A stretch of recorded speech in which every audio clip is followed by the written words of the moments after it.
नहीं, देखिए हेमंता जी माहिर रणनीतिकार हैं, इसलिए उनको इतनी बड़ी जिम्मेदारी दी गई है और उनका अपना एक काम करने का तरीका है। पार्टी का तो है, बृहद तौर पे पार्टी का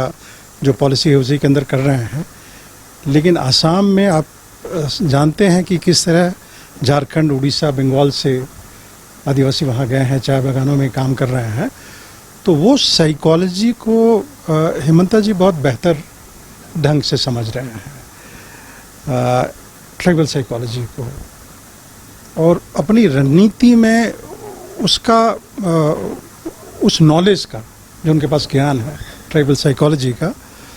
उसका इस्तेमाल बखूबी झारखंड में वो करना चाह रहा है। नेतृत्व में झारखंड में, खासकर वो जेल में जब थे, जेल से छूटने के बाद जिस तरीके की वो राजनीति कर रहे हैं, जिस तरह का वादा वो कर रहे हैं, जिस तरह का नैरेटिव वो सेट करना चाह रहे हैं जो बिल्कुल झूठ पे बेस्ड है, तो उसका जवाब हेमंता जी ने दिया डेटा के साथ कि आपने क्या बोला, क्या आपको करना चाहिए था, उसका फाइनेंशियल इम्प्लीकेशन क्या था, अभी तक क्या हुआ। अच्छा, आप एक पुलिस अधिकारी भी रहे हैं, ये जो 12,000 अननेम्ड एफआईआर हुआ, ये क्या लग रहा है कि ये जायज है या फिर पूरी तरह से राजनीति से प्रेरित है? मेरी 22 साल की पुलिस की नौकरी का अनुभव रहा है पंजाब और झारखंड का, तो मैंने तो इतना बड़ा अज्ञात के खिलाफ केस कभी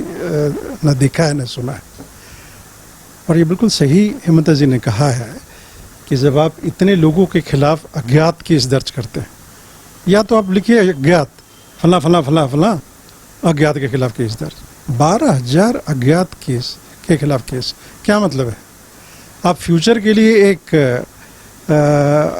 अपना टारगेट सेट कर दे रहे हैं,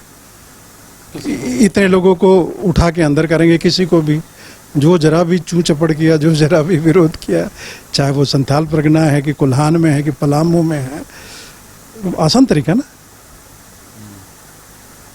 तो ये किस तरह की पुलिसिंग हुई? पुलिसिंग के पीछे राजनीति समझ में आ रही है, जो एक प्रोफेशनल पुलिस ऑफिसर्स को कतई नहीं करना चाहिए। नौकरी उनकी 35 साल की होती है, और अगर आप समझे कि 5 साल में ही वो सारा 35 साल का सारा एडवांटेज, फ़ायदा ले लेना चाहते हैं, तो फिर तो उनकी सोच को ईश्वर ही बचा सकता है।